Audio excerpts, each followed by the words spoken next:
Today I rigged up this very basic 3-bulb light socket. The idea is that I want this to be the main light source of the workshop, because even during the day with these fluorescents on, it's still not quite enough for filming, in my opinion.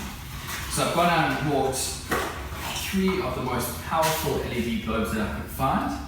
So let's see how much of a difference this makes.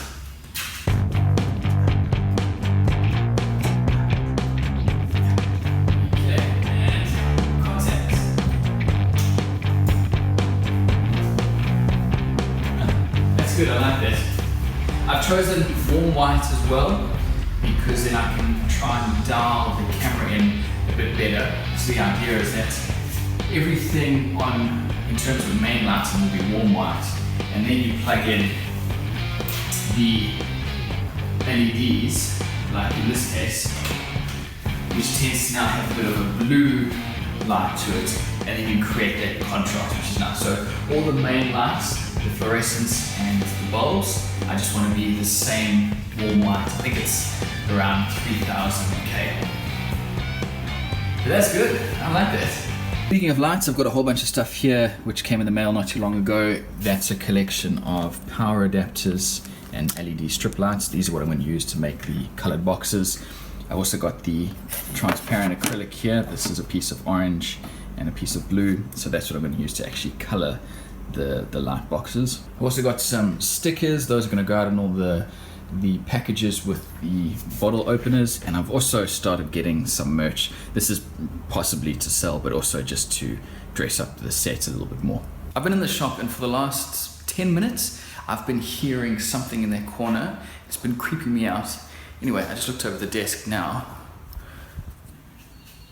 and we got a little, I think this is a cane toad. And these are apparently a big problem in Townsville because they are an alien species that are devastating the landscape. But anyway, at least I know I don't have a ghost in the shop and I can let this guy out now. Today I've started working on the colored lights for the wall of the shop.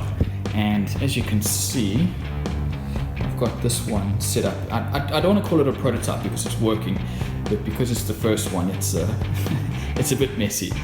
But anyway, everything's wired up. I've just got to attach it to the wall, and then let's see if this makes a difference.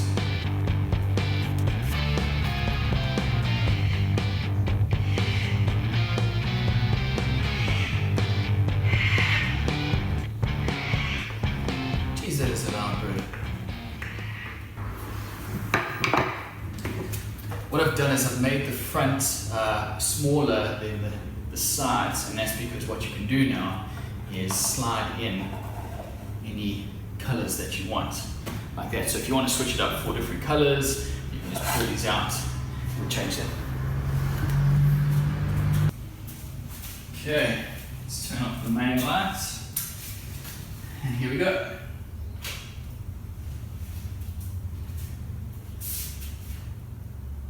It's not bad. It's not hugely bright, so I was expecting it a bit more. And I think because the acrylic is so clear, you can see all the LEDs, which is kind of not what I really wanted. So I could take the risk and sand it with some 1200, and then it'll at least give it that frosted look. The top I'll leave though, because that's fine. I'm not worried about that, you can't see that. But I think this will look nice. It's subtle enough that it's not going to make too much of a difference. It's not going to be distracting. But yeah, cool, all right. Time to turn this into a project video. The bottle openers went on sale 2 days ago, and so far I've got 2 orders for them, which is pretty cool. So I'm just spending today packaging them up, and I should be able to get those off tomorrow morning.